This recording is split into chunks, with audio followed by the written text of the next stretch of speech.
सो good morning students. आज third lecture start करेंगे and we will study about force system. तो कल मैं आपको बता रहा था फोर्स के बारे में और क्लासिफिकेशन ऑफ फोर्स सिस्टम हमने डिस्कस किया था, जिसमें यह बात की थी कि दो टाइप के फोर्स सिस्टम्स होते हैं, एक कोप्लैनर और एक नॉन कोप्लैनर, राइट। तो आज मैं आपको इसका क्लासिफिकेशन बताऊंगा कि किस तरीके से कोप्लैनर को क्लासिफाई किया गया और कैसे नॉन कोप्लैनर को क्लासिफाई किया गया है। तो को प्लानर का मतलब बताया था, फोर्स क्या होंगे, एक ही प्लेन में होंगे। एंड नॉन को प्लानर का मतलब 3D forces will be in space. Space का मतलब क्या होता है, एक्स वाई जेड तीनों कोऑर्डिनेट यहाँ इंट्रोड्यूस किए जाएंगे। किसी 3D बॉडी के लिए हम बात करेंगे। और जब भी मैं प्लेन की बात करूंगा तो प्लेन हमेशा 2D बॉडी होती है। 2D मतलब या तो एक्स वाई होगा, 2 डायमेंशन, डी मतलब 2 डायमेंशन, 2 डायमेंशन। तो या तो मैं एक्स वाई में बात करूंगा या वाई जेड या जेड एक्स, पर यहाँ क्या होगा, X Y Y Z Z X तीनों एक साथ ही नजर आ रहे होंगे, जिसको हम क्या बोलते हैं, 3 डायमेंशंस। 3 डायमेंशंस। तो अगर इसको एक साथ लिख दिया जाए, all the 3 will be combined together, so it will be in X Y and Z direction. तो देखिए, कोप्लैनर का पहला जो फोर्स है that is called what, collinear forces. Collinear का सिंपल मीनिंग क्या है, the line of action of all the forces will lie in the same line और same direction you may say। देखिए कैसे, सपोज कीजिए एक फोर्स इधर की ओर जा रहा है, दूसरा इधर की ओर जा रहा है, third is coming towards it, but provided the line of action of all the 3 forces will be in same direction in same line. ये सारी क्या होनी चाहिए, एक लाइन में होनी चाहिए। It is called what, collinear force system. For example, अगर आप पतंग उड़ाते हैं, कभी पतंग उड़ाते हैं, तो देखिए धागा क्या होता है, बिल्कुल एक लाइन में होता है। तो धागे पर कभी टेंशन होगी, कभी कंप्रेशन होगा, कभी धागा खींचा जाएगा, कभी लूज किया जाएगा।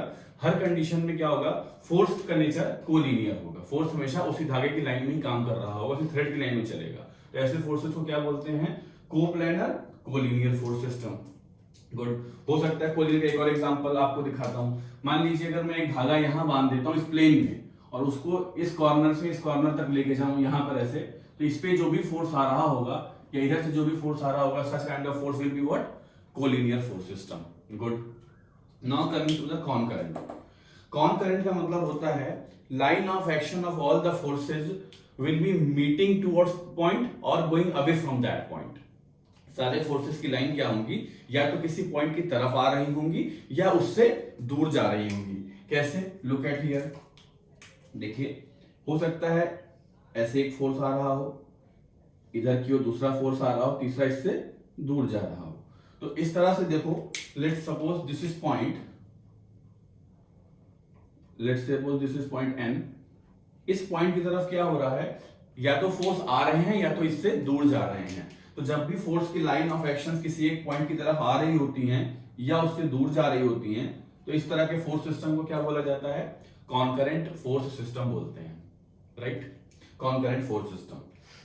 कॉनकरेंट का एग्जांपल देखिए, सपोज कीजिए मैं क्या करता हूं, यहां एक थ्रेड ऐसे बांध दूं, एक थ्रेड ऐसे लगा देता हूं, एंड इसके यहां कोई वेट लटका दिया जाए। यहां कोई वेट लगा हुआ है, ये एक धागा है जो कि यहां दीवार से फिक्स हो जाए, ये एक है जो कि ऐसे फिक्स हो जाए।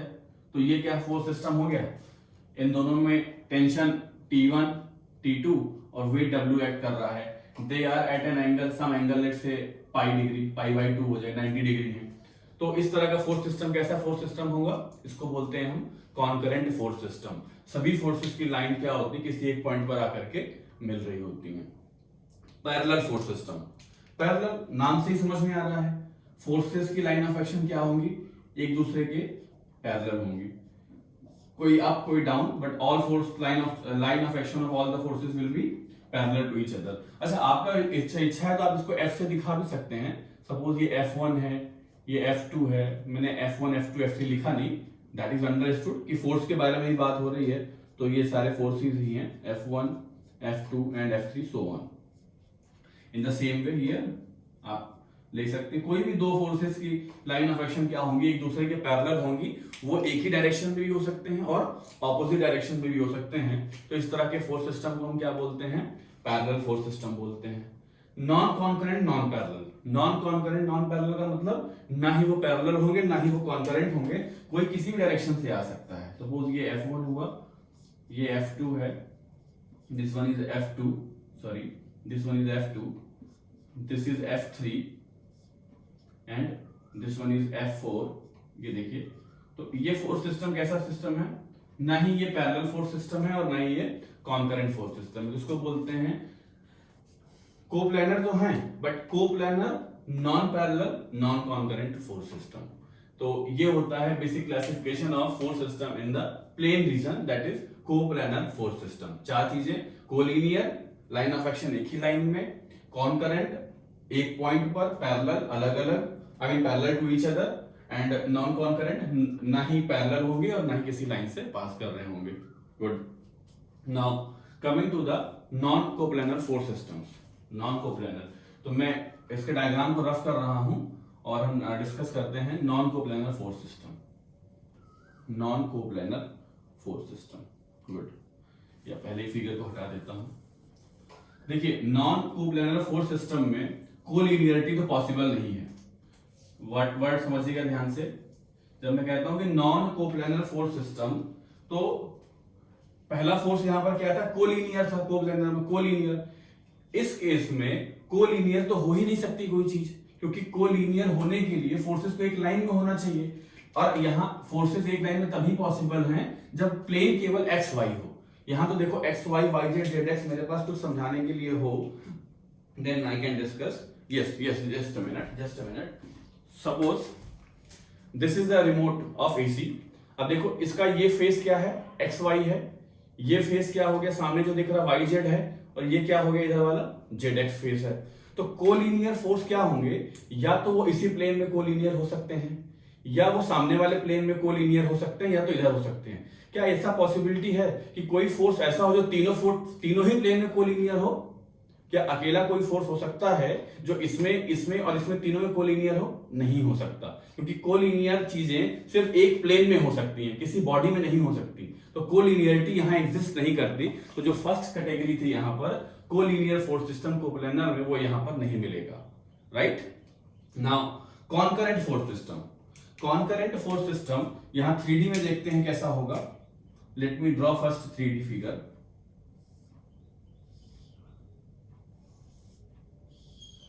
राइट। तो अब आप थोड़ा सा एक्सिस को चेंज करते हैं। This one is X axis and this is our Y axis. तो ये कुछ इस तरीके का फिगर है। देखो, इस फिगर में कॉन्करेंट कैसे पॉसिबल है? कॉन्करेंसी पॉसिबल कैसे है? किसी भी प्लेन से फोर्स आएगा तो किसी पर्टिकुलर कॉर्नर पर मिलता हुआ नजर आएगा। देखो, जैसे यहां पर इस प्लेन से, कौन सा प्लेन है ये? वाई, और ये वाला डायरेक्शन क्या है? एक्स है। तो वाई एक्स प्लेन से अगर कोई फोर्स आता है तो वो ऐसे इस तरफ चला गया। हो सकता है कोई फोर्स आपका वाई प्लेन ये है और जेड प्लेन ये है, ऊपर वाला टॉप प्लेन, वाई जेड में इस तरीके से फोर्स मिल रहे हैं। हो सकता है कोई इस यहां से फोर्स आ रहा हो या इससे दूर जा रहा हो। Either may be this is the Y direction and this is the Z direction. Y Z plane again ये हो गया फोर्स। देखिए, इस पॉइंट पर क्या नजर आ रहा है? All the forces are coming towards this point, either going away from this point. तो ये कैसा फोर्स सिस्टम है? ये कॉन्करेंट है बट नॉन कोप्लैनर है। कॉन्करेंट है बट नॉन कोप्लैनर कॉन्करेंट हुआ। नॉन कोप्लैनर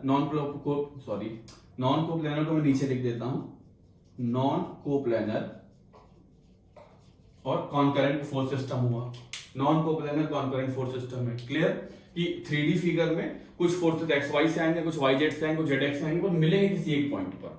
सारे की लाइन ऑफ एक्शन किसी एक फिक्स पॉइंट से पास कर रही होगी। Good.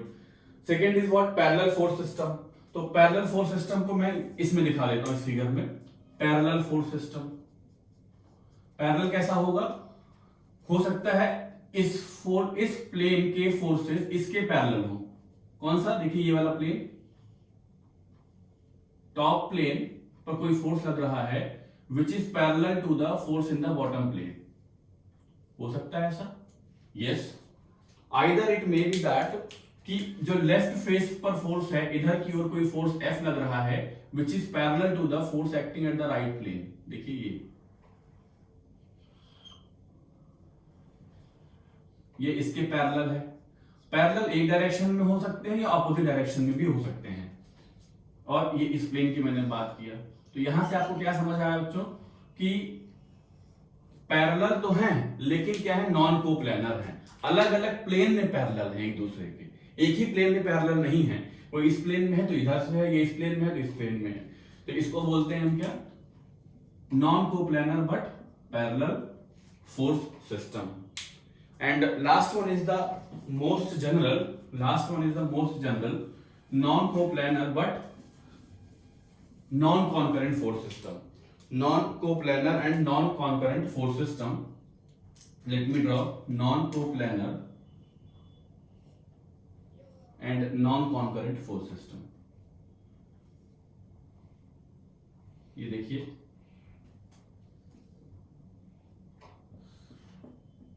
this one let me complete first. Yes, this is x-axis, this one is z and this is Y. आप किसी को भी एक्स वाई जेड अपने कन्वीनियंस से मान सकते हैं वाई. तो यहां क्या होगा, फोर्स की लाइन ऑफ एक्शन किसी भी प्लेन में किसी भी डायरेक्शन में हो सकती है.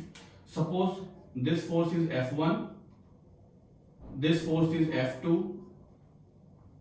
This force is F3 and so on, F4, F5, कुछ भी आप ले सकते हैं.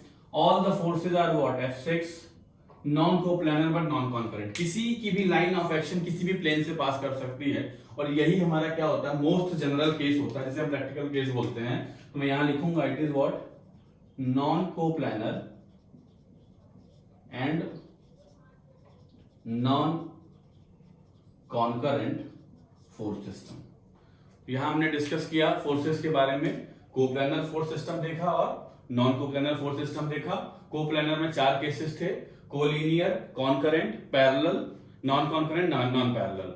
और नॉन कोप्लेनर में 3 केसेस मिले मुझे. कौन कौन से मिले, first is concurrent, parallel and non coplanar and non concurrent. Very good. उम्मीद करता हूं समझ में आया फोर्स सिस्टम आपको. अब इन फोर्स सिस्टम को यूज करते हुए मैं आगे पढ़ूंगा लॉज ऑफ मैकेनिक्स की तरफ. कहां चलेंगे हम आगे, लॉज ऑफ मैकेनिक्स की तरफ. मैंने आपको बोला कि मैकेनिक्स जो है बेसिकली 4 लॉज के ऊपर बेस्ड होती है. First is called Newton's laws of motion, first, second and third law. Second, Newton's law of gravitation, F is equal to gm1 m2 by r square. And ये दोनों चीजें आप 11th लेवल पे पढ़ चुके हैं, तो मैं आई सेट कि आप इसको रिवाइज करके आए. मैंने आपको बोला third law we are going to discuss today, that is law of parallelogram of forces. तो I am going to start law of parallelogram of forces. आप इसको लिख लीजिए या इसका स्क्रीनशॉट ले लीजिए वीडियो पॉज करके. I am coming to the law of parallelogram of forces. This is the first law of mechanics. First law of mechanics, law of parallelogram of forces. Law of parallelogram of forces. देखिए क्या बोलता है law of parallelogram, क्या बोलता है, if two forces are acting at a point, if two forces are acting at a point are represented in magnitude and direction, let me draw it first. If two forces, try to understand, first force let's say मैंने इसको मान लिया P है and second force Q. If two forces are acted at a point, let's say this point is O, are represented in magnitude and direction. दोनों किसमें, इसका magnitude P है, इसका मैग्नीट्यूड Q है. बताया था फोर्स को रिप्रेजेंट करने के लिए मैग्नीट्यूड चाहिए, डायरेक्शन चाहिए, लाइन ऑफ एक्शन चाहिए, पॉइंट ऑफ एप्लीकेशन चाहिए. तो force P and Q are acting at point O at an angle alpha. अगर दो फोर्स क्या है ऐसे रिप्रेजेंट किए जाएं, then their resultant will be represented by their resultant will be represented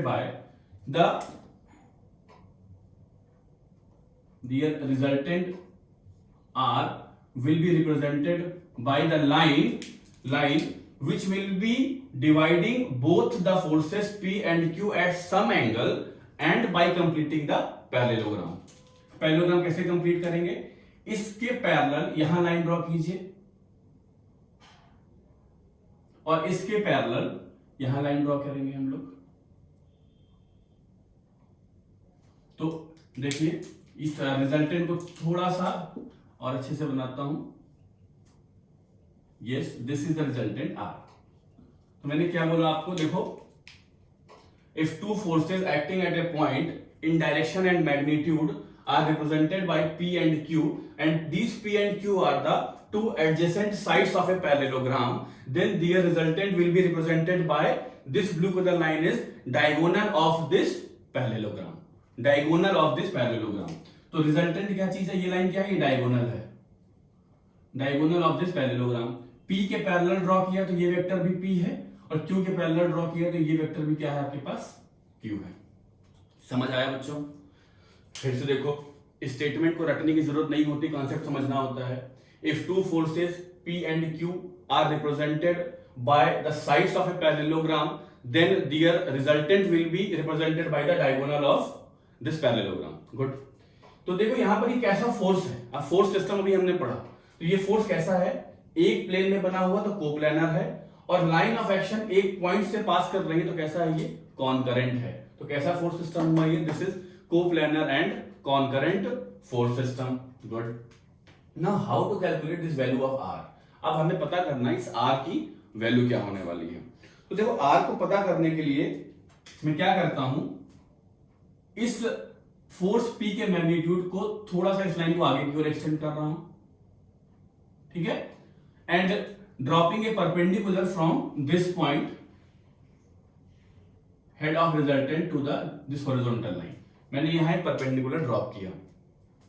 let's say this is A, this one is B, this is C and this one is D. ये मैंने 4 point लिख लिए, A B C and D. Good. तो क्या लिख सकता हूं, इस ट्राइंगल को देखो, ट्राइंगल ओ बी सी में देखिए आप, ट्राइंगल ओ बी सी में we can write OC square is equal to O B square plus B C square. ये ट्राइंगल पूरा जो है हमारा ओ सी और बी को अगर आप ध्यान से देखिए तो ये एक राइट एंगल ट्राइंगल है। ये एंगल क्या है हमारा, 90 डिग्री होगा। तो इसमें हम लिख सकते हैं पाइथागोरस थ्योरम से hypotenuse square is equal to perpendicular square plus base square. Right, Hindi में बोलते हैं इसको कर्ण स्क्वायर इज इक्वल टू लंब स्क्वायर डिवाइड बाई आधार स्क्वायर। तो hypotenuse square is equal to perpendicular square divide by base square. Good. OC is equal to r square.